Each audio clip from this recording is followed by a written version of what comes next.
তারা এই বাঙালিরে গণহত্যা চালিয়েছে। আমরা সবাই জানি এই গণহত্যার প্রতিবাদে আমাদের এই বাঙালির সমস্ত ঝাঁপিয়ে পড়ার কারণে এদের স্বাধীন হয়।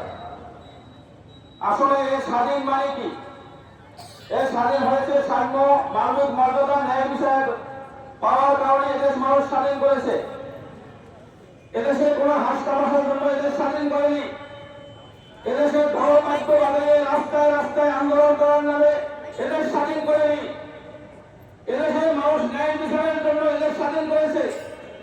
আমি সমস্ত ভাইদেরকে বলবো, আমি সমস্ত ভাইদেরকে বলতে আহ্বান জানাবো, আজকে 16 ডিসেম্বর যারা এদেশ শহীদ হয়েছে, যার মায়ের কোল হারা হয়েছে, যার স্ত্রী হারিয়েছে, যার সন্তান হারিয়েছে, তাদের জন্য আজকে সবাই মিলে আমি মনে করি তাদের জন্য সবাই দোয়া করা উচিত। বেঠিকটা বন্ধ করা হয়।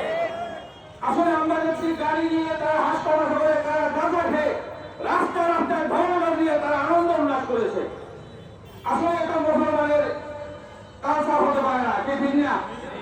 আসলে আমরা কি বলবো, এই যে স্বাধীন হওয়ার পরে আমরা 5ই আগস্টের পরে আমরা পেয়েছি যে সুন্দর একটি দেশ গঠন হবে। তারপর দেখছি আবারও আক্রমণ করেছে। আমরা চাই যে সুন্দর একটা দেশ ইসলামী আইন বাস্তবায়ন ছাড়া এদের সুন্দর হতে পারে না। আসসালামু আলাইকুম ওয়া রাহমাতুল্লাহ।